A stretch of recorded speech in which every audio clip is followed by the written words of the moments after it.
Gerard Capuchin is one of Magic's greatest heroes, and he's just been given brand new life in an absolutely stunning looking new card.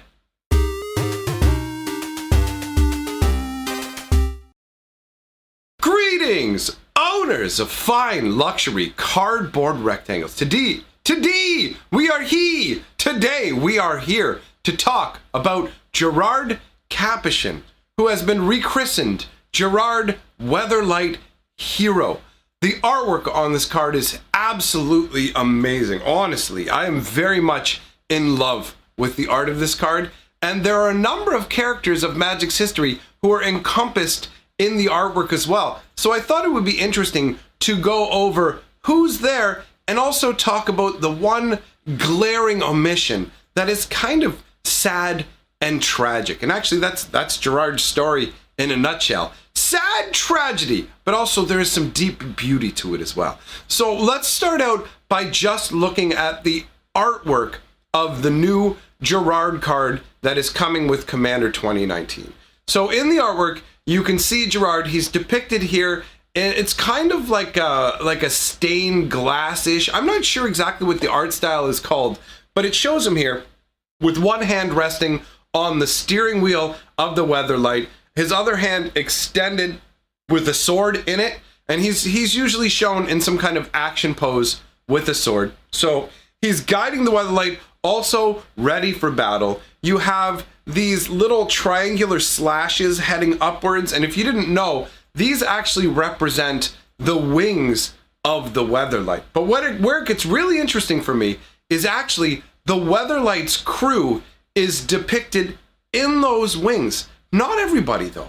There is one who's missing, and that is a truly sad scenario. So I figure what we're going to do today is we're going to go over the different characters that are involved in this artwork, and we're going to talk about their connection to Gerard. We're going to look at the first card that they were on, introduced into Magic, and give a little snippet of history. Honestly, Gerard is so epic and sprawling in his storyline that he is going to require a many multi-parted lore series to cover him. So for now, we're just going to cover what this art is talking about in terms of the different characters, because we've got Captain Sisay, we've got Aurum, Tahngarth, Mirri, Squee, and Karn all represented in the wings. So I thought it would be cool to take a look at each of the cards they originally showed up on, talk about their relationship to Gerard, everything like that. Now, I'm just going to go over it briefly because this isn't going to be an all-encompassing history, but it will give you a little bit of flavor. So in no particular order, not showing any preference to any particular members, we're going to start out with Captain Sisay. Now, Sisay has a very particular relationship to Gerard, and actually, now that I think about it, before we even talk about Sisay, maybe we should talk about the original version of Gerard. You know, let's include him as well. So Gerard Capuchin, the original printing of him as a hero, is 2 white, 3 colorless. He's a legendary human soldier. He's 3/4. At the beginning of your upkeep, you gain a life for each card in target opponent's hand, and 1 white, 3 colorless, tap target creature. Activate this ability only if Gerard Capuchin is attacking. Now, I like this because Gerard is a man of action. So him basically being, I can only use this ability to, it's like him being able to outfence people. He uses his blade in a way where he just disarms them and makes them useless. There are situations as you go through Gerard's lore where you will see that he is quite a competent military general. And it makes sense. This is what he was born to do. No word of a lie.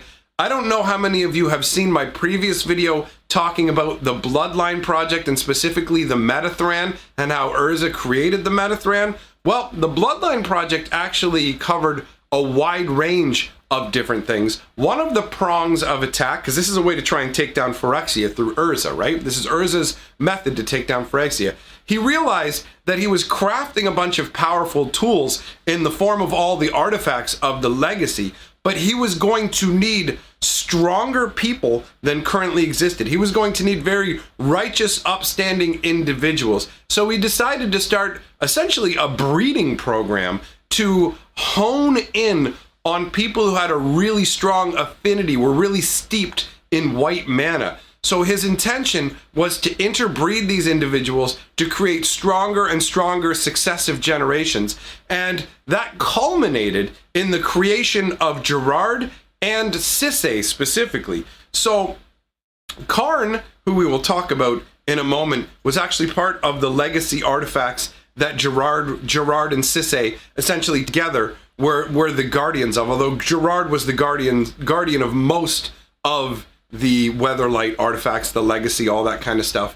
So Gerard Capuchin in the artwork here, he is shown depicted with his blade out. He's ready to go. It looks like he's ready to leap off of the rigging of a ship, and the way you can see the air all, it's like behind him where there's no actual terrain, it makes, well, I mean, it could technically be the dark parts of the bottom could technically be terrain, that it's just he's really high up in the sky. This is him being depicted flying on the sky ship Weatherlight, which you could see him piloting later on. Now, he's not normally the one who's piloting it though. He's not normally the captain.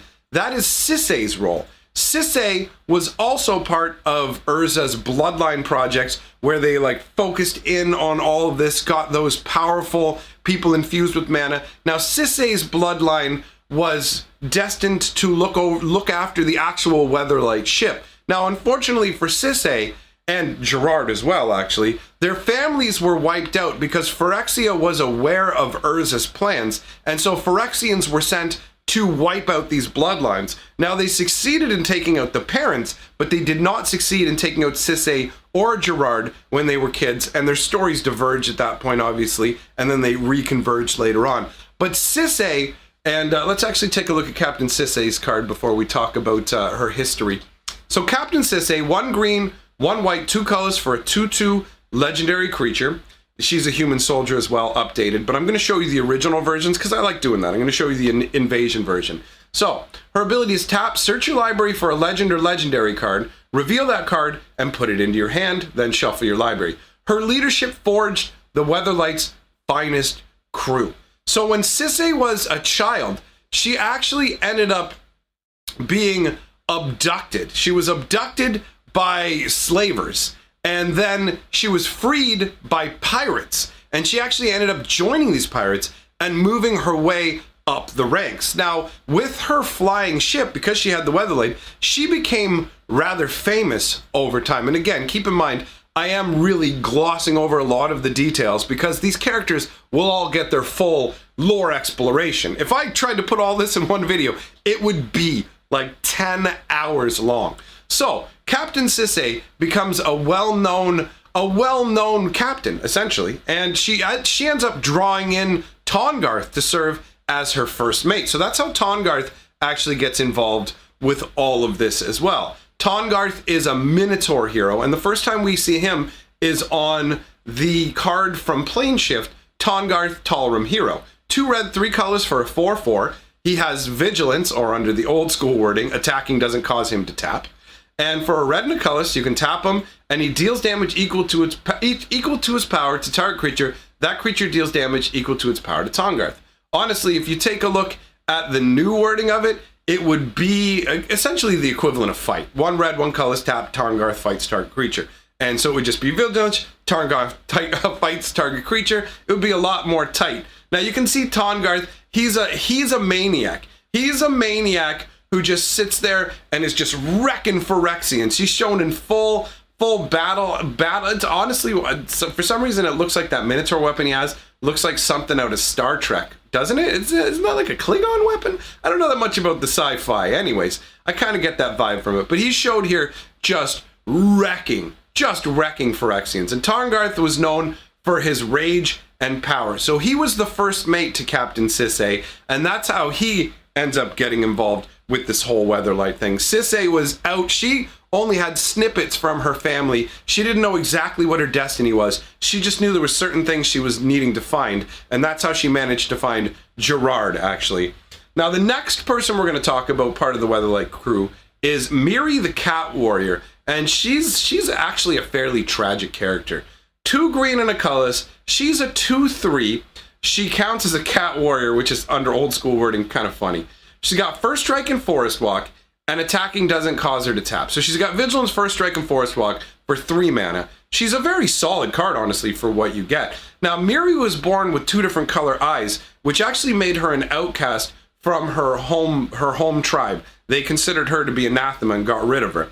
She ended up with Multani, and Multani is who Gerard was sent to study under at a certain point. So that's how they met. Now, Miri had a secret love for Gerard that she never actually fully put out there. Gerard and Miri traveled to meet a particular tribe of cat people, and one of the cat people took a liking to Miri and basically wanted to marry her. Gerard interceded, and Miri ended up